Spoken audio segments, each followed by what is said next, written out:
Hi, I'm Byron Anderson, and I'm a PE. Hi, I'm Ted Corless, and I'm a JD. Welcome to the PEJD podcast. Today we're going to address the issue of something that frightens most Floridians, and that is the formation of sinkholes throughout the state of Florida.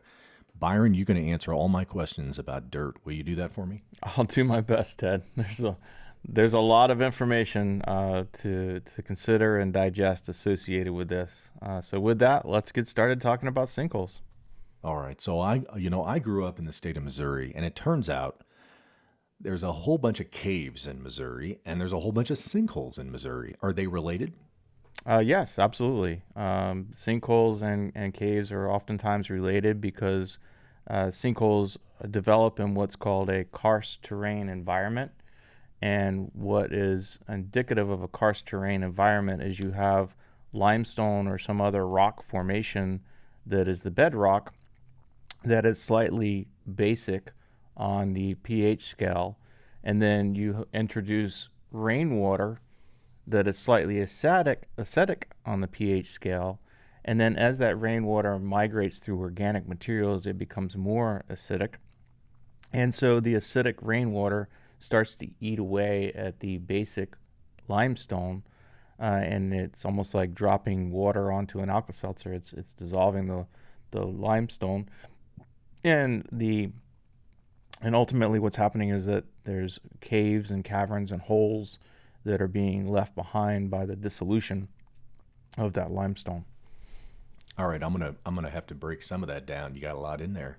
Sure.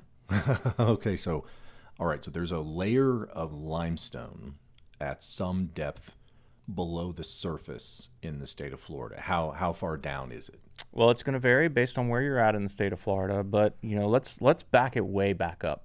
Okay, we're going to back up millions and millions of years before Florida was even a landform, and in particular, Pangea, or the massive landform that was basically all of the continents pushed together after the Earth formed and the land started to develop.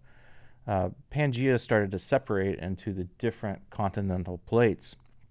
And in particular, we had the North American plate and the African plate that separated. And along that separation is where Florida is now, but originally there was no Florida whenever the continents started to separate. There was the Appalachian Mountains, and there was the Rocky Mountains, and interestingly enough, the Appalachian Mountains are much older than the Rocky Mountains.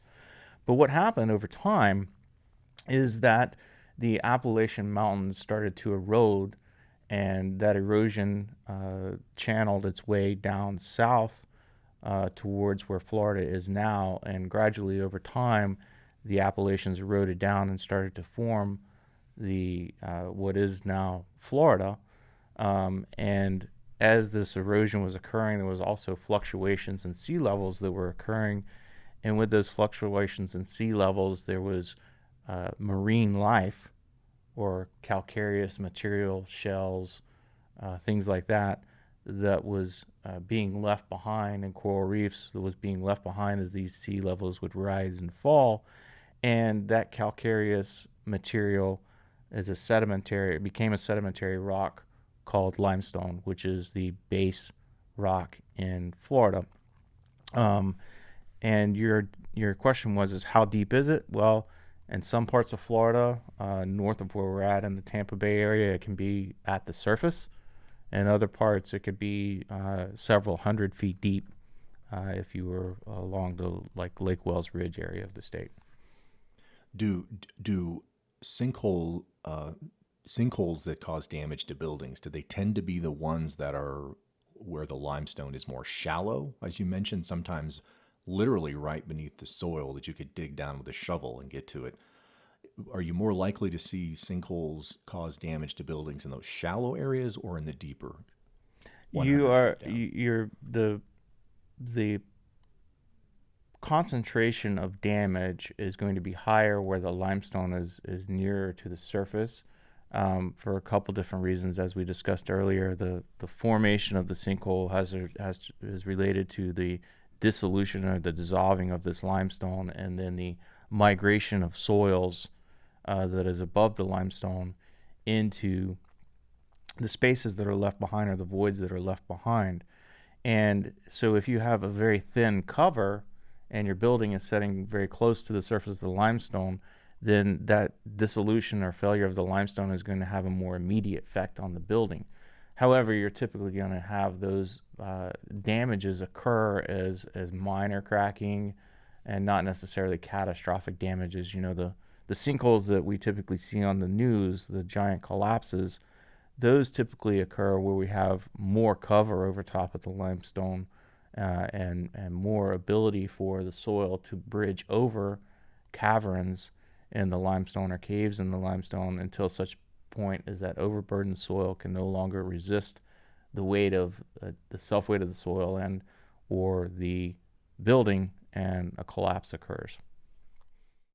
The detail you're going into kind of it makes me want to ask you this question: what is the difference between the role of a geologist versus a professional engineer who would be described as a geotechnical engineer?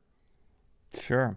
There's two different professions that are involved in the sinkhole investigation and the sinkhole repair realm. The kind of the way I think of them is that the geologist tends to paint a broad stroke in the painting. They're looking at it from a regional perspective. Is there sinkhole activity possible at this location? Is there a difference in hydraulic gradient that could be driving the sinkholes? What is the formation of the underlying bedrock? Is the underlying bedrock newer, such as in Miami, or is it older, such as in the Ocala area? Meaning that the older bedrock is more susceptible to having voids in it. So they're looking. The geologist is looking at it more from a regional or a macro perspective, where the geotechnical engineering is looking at it from a micro perspective, also looking at other aspects of, are there other types of soils that are causing damage to the property? What is the makeup of the structure? Is there structural problems that could be contributing cause to the differential settlement? And then ultimately, the repair of the sinkhole conditions is solely the realm of the geotechnical engineer, meaning that the geologist doesn't have the education, training, or experience to formulate repairs to buildings, to stabilize the land and building and repair the foundation. Because I guess is it a fair statement to say that soil is kind of a building material? I would agree with that. I mean, it's, Got it. For every action, there's an equal and opposite reaction. Well, whenever we put a building on the earth has to resist those loads, and so it becomes part of that building. Understand. All right. Is there, you talk about the limestone in the southern tip of Florida is newer, and Ocala is older. Is it a situation where there seems to be counties in the state of Florida where you're really finding a majority of the sinkhole claims that are being filed? Yes, absolutely. It's traditionally we've kind of lived in what's been referred to as Sinkhole Alley. It's a kind of a tri-county area that makes up the vast majority of the sinkhole claims in the state. That would be Hernando, Pasco, and Hillsborough County. That being said, there's certainly sinkhole conditions and sinkhole claims that occur in other parts of the state. The Panhandle, north of Hernando into Citrus and Levy counties, and east Sure. of here Yeah. into Polk County. But what happens is that, as we talked about earlier, it's a combination of the amount of cover that's over top of the limestone. So, to digress for just a second, what we didn't talk about is that the basic bedrock in Florida is typically limestone or a similar rock formation. And then over top of that, as I said earlier, there's been fluctuations of sea levels over the time, and for a long time there was a shallow sea over much of Florida, And so that shallow sea and what was living in that shallow sea left behind deposits of clay that typically overlie the limestone. And then, as we were discussing earlier, the erosion of the Appalachians creates a lot of sands that have occurred on our beaches. And as the sea levels have risen and fallen, that's deposited sand over top of that clay. And so a typical soil profile that we would see in this region of Florida would be sand, and then some sort of a layer of clay, and then the limestone aquifer system. Got it. Now, I noticed that in a lot of the reports that you prepare, you include aerial photographs of the area nearby. What's the purpose of that? Well, by looking at aerial photographs, so much of Florida has been modified through the development process, meaning that, it was the old adage of buying swampland in Florida kind of thing. A lot of what was done, particularly in the 60s and 70s, is they weren't paying a lot of attention to what was here currently. And in particular, if you look at aerial photographs, you'll see the areas dotted with cypress domes, which is essentially small cypress swamps that are typically circular or semicircular in nature. And we've done many times. What we've done many times in the past is that we'll take those historical aerials and we'll overlay current aerials and where the property is located. And what we'll find is that in the development process, they just removed the cypress dome, threw in some fill, and then built the house over top of that area in a prairie build scenario.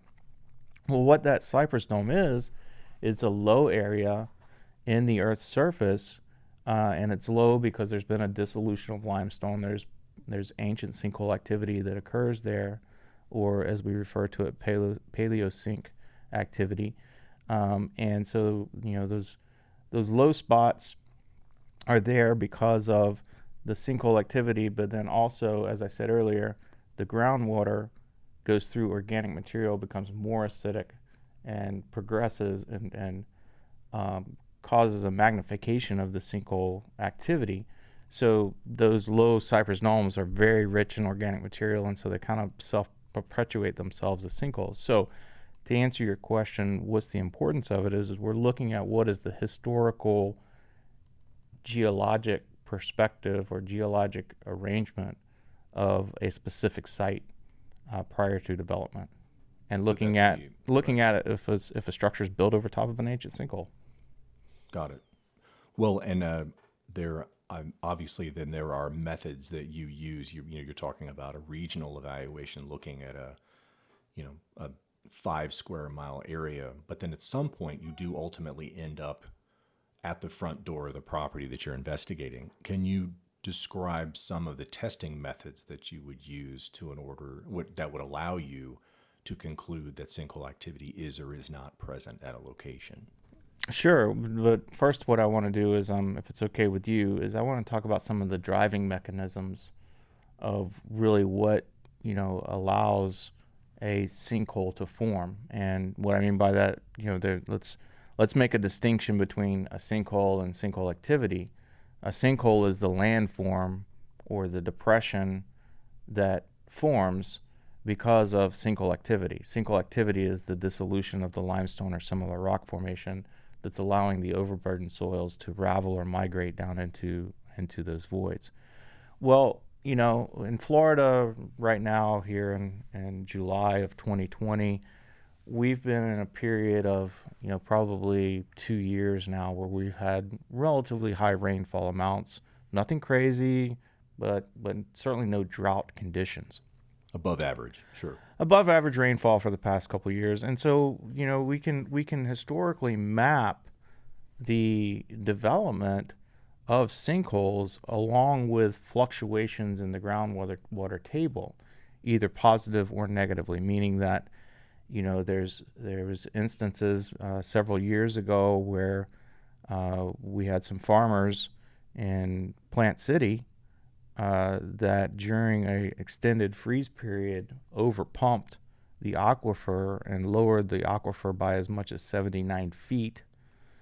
and in doing so caused hundreds of sinkholes to develop in that general vicinity. So essentially think of it this way, is that the water table is sitting there nice and easy, nice and even, and the soil below that water table is more or less floating in the water table. There's some buoyancy to it. And then all of a sudden you drop the water table 79 feet. Well, then there's a lot of stress that's added into the soil structure associated with that. And then those voids that are in the soil that were filled with water are no longer filled with water. So water's not compressible. And so you remove that non-compressible material out of those voids very suddenly, then you get a quick development of sinkholes. The converse of that is we had, I think it was Tropical Storm Debbie, if my memory serves me right, and Tropical Storm Debbie dropped somewhere in the neighborhood of 20 inches of rain in the Lake City, Live Oak area in about a 48-hour period. And so what that did is it caused a drastic increase in the groundwater flow and the recharging of the aquifer, and it basically overran the system and caused bunches of sinkholes to develop. So what I'm saying is that when we're in a period of relatively steady rainfall, wetter than normal conditions, but not overly wet, we don't see a lot of development of sinkholes. But when we go through, in particular, a drought condition, and then we start getting rains, or we have man-made actions such as overpumping, those conditions certainly drive the development of sinkholes. And then you combine that with the artificial lowering of the aquifer that has come from overpumping for agricultural reasons, for golf courses, and for other reasons, industrial reasons. We have quite literally raped the Floridian aquifer in many instances, and that has also driven the development of the sinkholes. I guess because as they continue to build more developments and stress the water resources more and more, then the conditions that you just described that set up the formation of sinkholes becomes ripe. Absolutely. That's one of the things that we've talked about a lot of times, you and I, is that if you own 500 acres of farmland in Hernando County, you don't want to know if there's sinkholes on that land because it's going to devalue it. If you're buying that land for development, you don't want to know that there's sinkhole conditions on that land because you're going to have to pay to address those sinkhole conditions during the development process. If you are the government, no slight towards Hernando County, but if you're the government, you don't want to know that there's sinkhole conditions on that property because that's going to impact your tax base that you're going to be able to get from that property. So there is no financial benefit during the development phase for these sinkholes to be ferreted out and addressed. And so ultimately what ends up is that we get many properties, tens of thousands of properties that I've been involved with investigating and repairing that were built on land that probably shouldn't have been built on. And if they would have just done some due diligence during the development and construction phase, they could have saved the owners and the insurance company many, many millions to billions of dollars associated with these problems. With that, I think we will take a quick break and we'll come back soon. Very good.